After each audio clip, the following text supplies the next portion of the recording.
Hello. All right, I just want to, before I start the next lesson, which is going to be in chapter 3, okay, so we're finishing up chapter 2. We're not going to do all the sections in chapter 2. I want to go over a little bit about finding the x-intercept. All right, you guys did a great job on the homework. Just want to give you a couple little pointers to make it even easier, okay? So, this was number 11, the last one in your assignment, and it said y equals negative x minus 8. And you were asked to find the x-intercept. You were asked to graph it and find the x-intercept. All right, so just when you see a negative sign in front of the variable, you could think of it as there being a negative 1 in front of the x. So you could rewrite it as y equals negative 1x minus 8. Now, I was telling you the easy way to figure out your x-intercept is to actually just put 0 into the equation for y. Let me just kind of show you something even a little bit more of an explanation for this. Okay, you know when you're graphing and I ask you to find at least 3 ordered pairs to graph for the equation? And I always say, oh, pick 0 for x. That's going to be really easy. All right, so when you make your x and y table, go ahead and put 0 in for x, okay? So if you do that in this equation, 0 times negative 1 is 0, minus 8 was going to give you negative 8 for y. And you know that negative 8 is the y-intercept because this equation is written in the slope-intercept form of a line. So negative 8 is your y-intercept. You already know that. You already know then that by putting 0 in for x, you're going to get negative 8. So 0, negative 8 is your y-intercept. Okay? So you already have that. So guess what? If you are asked to find the x-intercept, you might want to just in your x and y table, go ahead and write in there 0 for your y. Because if you put 0 in for y, you're going to find this x coordinate, which actually is your x-intercept. Okay, so one more flip back here. So what we're going to do here is we're going to go ahead and put 0 in for y, and there's your negative 1x minus 8. Okay, and we're just going to solve this for the x. That will give us our x-intercept. All right, so we're going to add 8 here and here. So remember, this is negative x, or negative 1x equals 8. And a couple of you got confused here. All right, so it might be helpful for you to keep a negative 1 in front of that x. So you know that negative also means like the opposite.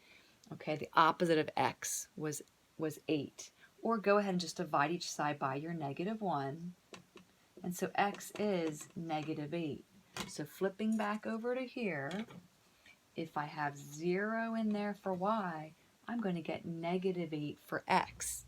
So look here, you already, when you graph this, you already have both of your intercepts. There's your y-intercept, there's your x-intercept. And if the teacher is going to ask you to find a third point, you might as well just pick one of these values right in here, somewhere in here on the x-axis, because you know then you could just graph it on that line somewhere. So I'm just going to pick, I'll pick negative 2.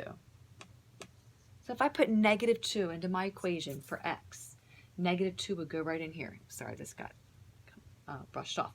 Negative 2 times negative 1 is positive 2, minus 8 will give me negative 6 for right here. So I'd have negative 2, negative 6. Which is going to be right there. Okay, I hope that helps you a little bit. You know, by going ahead and putting your 0 in for x, you'll get your y-intercept. Put your 0 in for y, you'll get your x-intercept. And then right there, you already have 2 out of the 3 points you need to graph. Okay, moving on. Section 3.1. It's not too hard. All right, you're going to be asked to look at a graph or look at 2 ordered pairs, and you come up with the equation. You're going to have to be able to look at a graph or some ordered pairs and figure out the equation in slope-intercept form. So here's an example. All right, so the graph is done for you.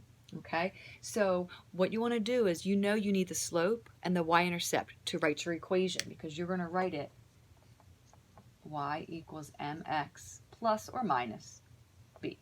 Okay, So by looking at this graph, you can see that the slope is going to be a rise of 2, a run of 1. So our slope's going to be 2. So we know that's going to go right in there. And our y-intercept is right here at the plus 2. So our equation, we're going to stick 2 in for m because m is your slope. I'll move this over a little bit. Okay, so we're going to have y equals 2x, and then our y-intercept was a plus 2. So that's all you have to do, okay? Not bad at all, okay? One other example would be right here.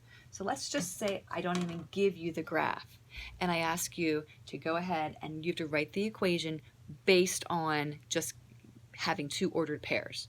So one way you can do this is to look at the 2 ordered pairs and graph them. Okay, so I have 1, 4, which would go right there, and I have -2, 4, which would go right there. And we're going to go ahead and draw this, and you'll see you have a horizontal line. Okay, so here's what happens. If you write your equation, y equals mx plus or minus b. Well, what do you know about a horizontal line? The slope is 0. Okay, the slope is 0. Think about it. You're going straight across here. There's no incline or decline. All right, so it's really going to be y equals 0x. And if you look at the y-intercept, it's where your graph crosses the y-axis. It's crossing right here at the 4. So it's plus 4. So really, you can get rid of the 0x because 0 times anything is 0. So the equation for this line is just y equals 4. And that still is considered in slope-intercept form. It's understood that it would be 0x. And I don't mind if you write y equals 0x plus 4. That's fine. Okay, so follow the assignment in the book, and I don't think this first section in chapter 3 is going to be too tough at all. All right, good luck.